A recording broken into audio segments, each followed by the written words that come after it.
Welcome in everybody to another episode of ZB's Horsepower Talk. As always, I'm ZB, Zach Brown, and joining with me as always is former 410 Sprint Car crew chief and mechanic, my dad, Jeff Brown. The Clash has finished up at Bowman Gray Stadium. There was a lot of mixed reviews from it. I personally enjoyed it. I thought it was a lot of racing, a lot more passing than we have seen at the Clash at the Coliseum the last couple of years. We knew that passing happened because Ryan Blaney finished dead last, nearly won that damn race. Chase Elliott gets the win. He was the fastest car all weekend. That car was just so smooth. It had the best mechanical grip the entire race. Didn't get into any trouble. And it got close towards the end when he got to lap traffic, but he got through it a little bit better than Ryan Blaney. I really think this was a good start to the season. And hopefully it is a good foreshadow of a great NASCAR season. Yeah, I was a little worried watching the first heat race. I mean, all they did was crash. I mean, Austin Dillon and I don't remember who else it was. All they did was crash. Oh, Justin Haley. I was like, oh Christ, here we go. This is going to be friggin', 3,500-pound bumper cars here all of a sudden. Then after that, it sort of calmed down a little bit. It wasn't as bad. But like I said, surprising for a track with zero banking.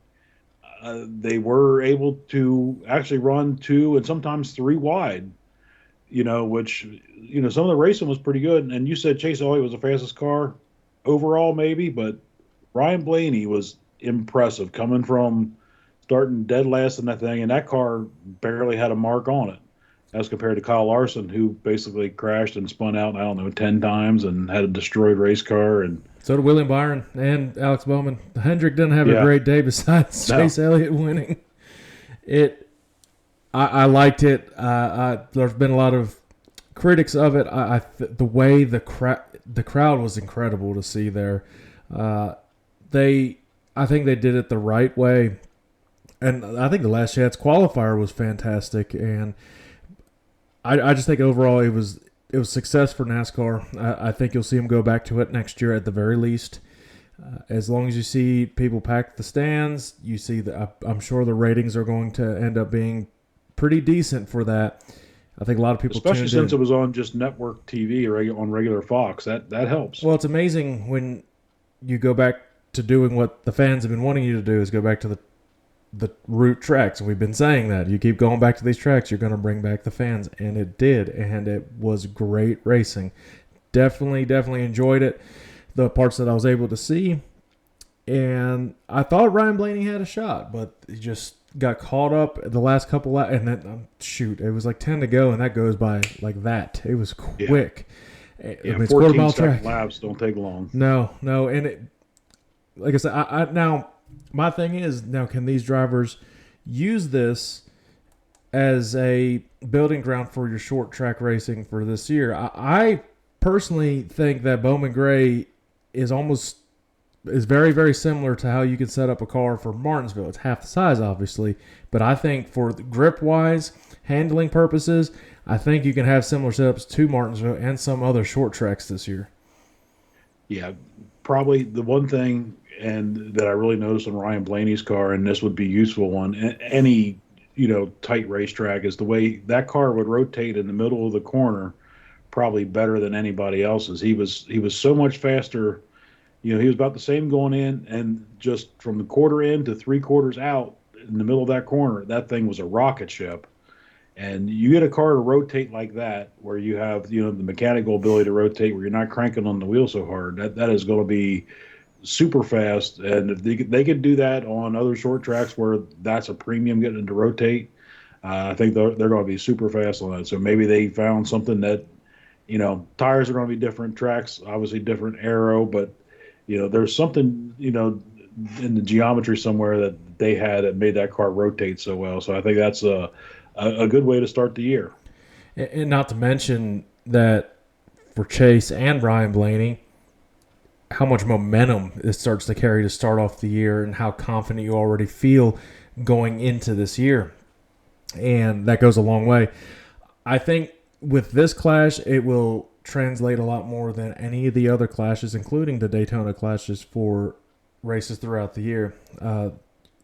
There's only 4 super speedway races a year, but there's tons of tons and tons of tracks that require some sort of mechanical grip that you'll have similar setups to, and that is big. And drivers and teams know that, and they'll build upon this. And when you go to Daytona and you win or you crash, you're like, whatever, it's Daytona. We didn't really know what we had going into here. It's not a big deal. We'll just kind of throw that one out. But this one, they'll use a lot of their notes from this.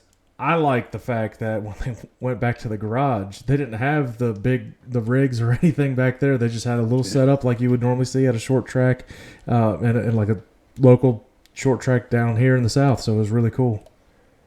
Yeah, that was pretty neat. It was just, it was just like your regular Saturday night, local racers, I got to pull back to the trailer, do some work on it, and go back out.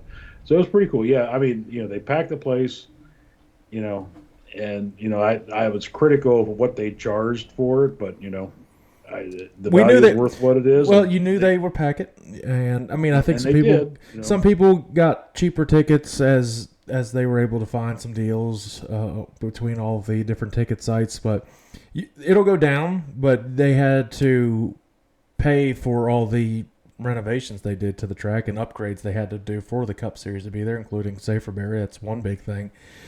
You'll see the ticket price if they go there again next year, which I really hope they do, or maybe even do an all-star race there if they wanted to change where the Clash is. They need to keep Bowman Gray somewhat on the schedule. Maybe not even for a points race. Points race there, it'd be tough to have 36 cars on the track. It was tough with 25. That was pushing out to be too many. But we'll see. I think it's a good start to the year. Now, the one thing this year that I just saw, in 1987, Bill Elliott started off the year with a win at the Clash, and then he went on to win the Daytona 500 that year. Now, is that something that Chase Elliott can make it happen this year, winning the Clash and then winning the Daytona 500, be like father, like son? Could very, very well happen. Chase is a pretty good, super speedway racer. Hendrick's very good at the cars. Tracks. Chase's car is going to be fast. It just, it's so hard to pick that race. Can he do it? Yeah, absolutely, he can do it.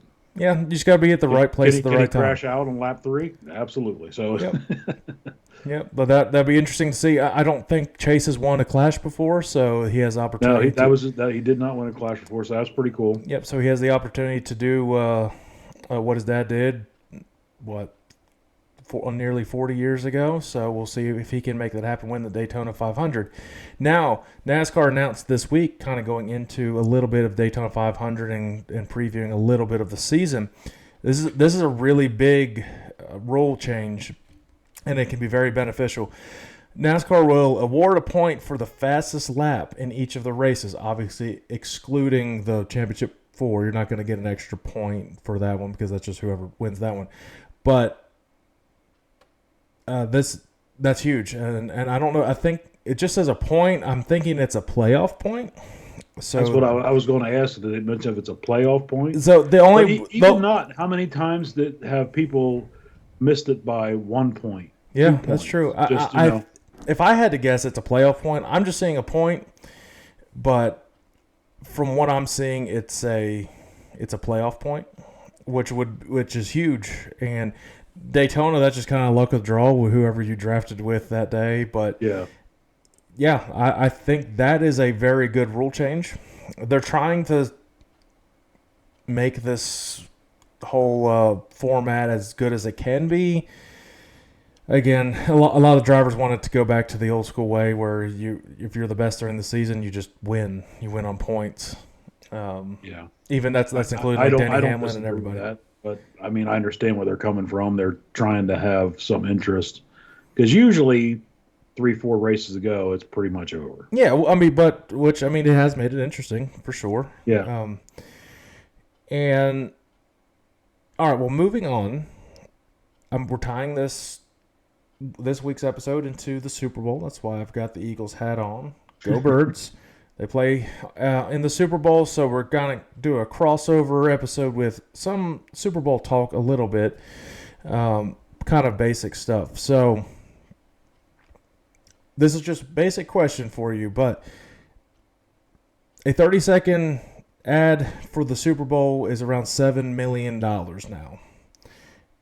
I didn't see the final numbers for 2024, but the 2023 broadcast of the Super Bowl, Fox made around $600 million in ad revenue alone. Can you guess how much ad revenue the Daytona 500 produces on Fox? Wow. I would say they're not going to be 7 million. I'm going to say probably in the 150 million range. Oh no, they're way less revenue that they Oh, is it make that from that. Okay. I I thought they'd probably, because they do still have some pretty good ads and it's a long race, so I thought maybe they would do. So it must be way cheaper than Oh yeah, what we talking about, 40 million? a little lower, No kidding. 20? slightly higher. Okay, 30.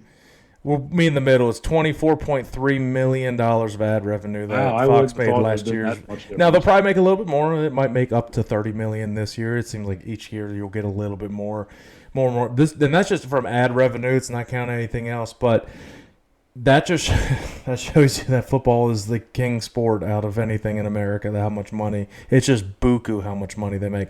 But also tickets to the Super Bowl average $10,000. Tickets to the Daytona 500 average around 70 something. So Yeah. yeah, it's a huge difference there. And yeah, so I thought that was just an astronomical number, and that was kind of crazy.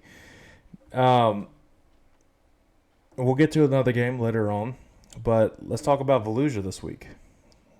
Volusia is kicking off. That is the race that is this week. We're not going to pick winners or anything, but that's the World of Outlaws kicking off at Volusia. Now, last week, Justin Peck won all three races in the 360 car. I assume he's going to still be there in his 410 car racing in And that's a new World of team. Outlaws. He's with the Rudine Racing, which it's a Ford, so you Ford guys. I'm going to assume his 360 is also a Ford. That I don't know. I know the 410 is a Ford. Yeah, So I'm just assuming it, but hey, that's Justin Peck's a great racer. I always thought he's very smooth, and so won all three of got all three Gators, and so it'd be a little different now. Now we're going against World Outlaw guys. Competition's going to be a little tougher, but you know what? He's got momentum nobody else does right now. what do you think he can translate what he learned in the 360 car into the World of Outlaw races? Yeah, for the most part, there's honestly anymore. There's not a whole lot of difference between the two. A couple hundred horsepower, a little bit heavier, but honestly, those 360s that for the life of me, don't understand why they're so popular. You're still talking 60 grand for a 360 engine. It's not that much. All the same amount of parts as a 410. And you don't make as But much. yeah, and the purse don't pay as much, but they're a little bit slower, and a lot of times the racing's a little bit better. So maybe that's the biggest draw. But he has an idea how the track's changing throughout the night. Now, the one thing that's going to be different, last week it's been cold as hell. This week, we've been in the mid 80s all week, so that it's going to definitely be hotter. The track's probably going to be a lot slicker. We've had some sun out all week, so that's going to be a little different. But as far as the track, changes throughout the night, he probably has a little better idea than most of them. But these guys are the ultimate professional racers. They're not going to take them more than a second or two to have it figured out. Yeah. Well, the biggest story for the World of Outlaws this weekend is that Christopher Bell's making his return to sprint car racing. He hasn't raced in a little while in a sprint car. He just finished up in the midgets over at the Chili Bowl and the Tulsa Shootout, so he's got a little bit of dirt racing this year already. And he just finished up in the Clash, of course. He obviously didn't perform great in that race either. A lot of That's because I picked him. Well, a lot of shock. Well, mine did. I thought Joey had a chance to win on my pick, but yeah, he returns into the famous 69K, the Kreitz Racing machine, down there at Volusia Speedway Park, which they race tomorrow. Which I assume they're already down there and getting everything set up. I'm sure Donnie is getting the tires all prepared. I guarantee that. And How do you think Christopher is going to fare in this? Do you think it's going to take a little of adjusting for him getting back into the groove of a sprint car, or the first day is just kind of more of a let's see what we got and kind of build on it through this 4 days of racing? Well, I don't think it's going to take him real long. I mean, the 69Ks, great car, as good as equipment as anybody's got, for one thing. If they get it close right off the bat, he's going to be in really good shape. If they miss it by a mile and where they have to, adjust, maybe the communication between Donnie and Christopher, what he's saying and what Donnie's receiving may be a little bit. I don't know. He could be like, hey, tighten it up a little bit and I'll stand on it. So I think the car is going to be good. Could he win one? Yeah, absolutely. He could win one right off the bat down there. I'm curious to see how they set up the car with the Toyota, them being new with the whole. I don't know if it's a Toyota. Let's kind of assume it's probably Toyota. But if it is Toyota, that'd be interesting how they can adjust it and how they can get things set up. I'm sure they'll be using notes from other Toyota drivers. I'm sure you'll see drivers like James McFadden, Buddy Kofoid. They might pick their brains a little bit, those crew's brain, if that is, in fact, a Toyota.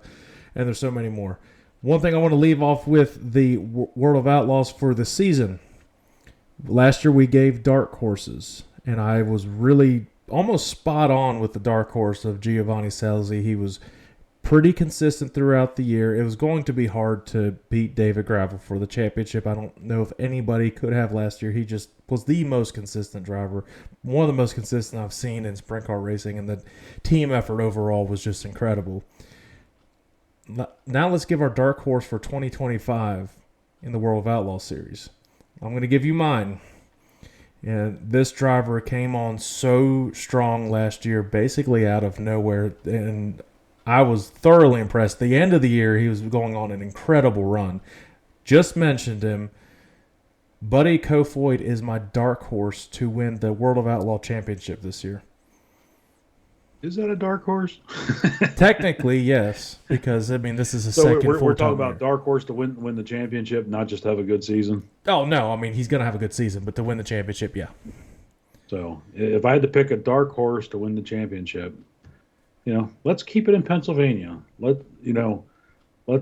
had an off season last year, so I'm gonna go with Logan Schuchart to have a little bit of a bounce back season. He definitely needs it. He had a great year in 2023, 2024. Yep. He was okay in 2024. Had a couple wins, but he didn't really get going until about the summertime, and that's when it was too little, too late. So you have to start off strong. You really have to start off strong from February up till April. If you put yourself in a hole, it's hard to dig out of it because a lot of these guys are so consistent. You can't rely on them to crash. I like that. So we'll look back on this and see how right or wrong we are. I didn't jinx Gio too much last year, so hopefully I don't jinx Buddy too much on this one. We'll see what happens. Should be a good year.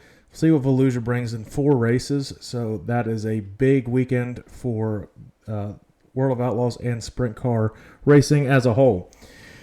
All right, getting back into it to finish off our little Super Bowl Daytona 500 crossover. One thing I want to bring up, and I posted it on the channel's TikTok earlier, but these damn cans are badass. Busch Light Daytona 500 edition. They're really awesome. It tastes like winning. They're really sweet. I'm going to have them drinking for them for the Super Bowl. I have to work Daytona 500 day, so I can't drink that day. You could, but the consequences would probably be bad. But have them for the Super Bowl, and they're pretty. That's probably the coolest cans I've seen in a while. I really like them. Busch Light, between the peach we had earlier and now this, they're hitting strong right now. So good on you, Busch Light. If you want to sponsor, go on. All right, this segment, it's kind of fun. You can't really get anything wrong unless that's good because I've sucked on these other ones. Unless people criticize you. So What I'm going to give you are 10 best Super Bowl foods. So I'm going to give you one at a time. I need you to blind rank these foods for your Daytona 500 party. All right, let me get so 1 through 10. I'm going to have to write these down, as I'll forget where I put where. And I'll put it on the screen. All right, go ahead. All right, so I'm just picking at random. So this is blind. You don't know what these appetizers or foods are. First up, chili. Chili. Like chili, that's going to be a little low on the list. We're going to put that at 8. Okay. Let's go with nachos. Nachos. That's a staple of any party tailgate. Let's put that at 5. Burger sliders. Gotta love burgers. Can't have a tailgate without some burgers. Let's go 2 for burger sliders. Cupcakes and cookies. Always got to have a little dessert. We'll move them down to number 6. Pigs in a blanket. Yeah. That seems to be... I always think of that as breakfast. We're going to put that down at number 7. Loaded potato skins. Oh, now they're good. Number 4. Meatballs. Wow. Should have saved some other ones. Let's go with number 3 on meatballs. Buffalo wings. Oh, number 1. Chips and dip.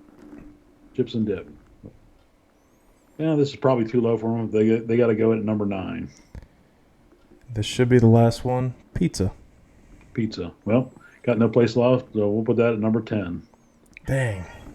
All right, Pizza's just, everybody can bring a pizza. Nothing special about that. The top 10 Super Bowl foods in that order now. Wings are number 1 on the Super Bowl foods. Number 2 is pizza. Number 3 is chips and dip. 4 is nachos. 5 is sliders. 6 is the potato skins. 7 is pigs in a blanket. 8 is chili. 9 is meatballs. And 10 is cupcakes and cookies. Yeah, I had a couple of them in the same order. So you can't really get anything wrong on that game. And honestly, I think that does it for this week. We're not going to give any picks. There's no NASCAR this week. I'm not going to give a pick for the Super Bowl. You see who I'm rooting for, but I'm not going to pick a winner or anything because I'll be damned if I jinx anything. All I know is that I'll have plenty of these Busch Light Daytona 500 cans. Probably some other alcoholic beverages will be drank. And you got to have some cuss juice, as I call it. So, should be fun, hopefully. We'll see how pissed off we are next week. When we start back up for the Daytona 500 week, we will be resuming our NASCAR fantasy just so we can lose again to Mom. So that'll be fun. And but then, so till next week, guys, enjoy the Super Bowl, enjoy the foods, and we'll preview Daytona 500 next week. All right, bye, everybody.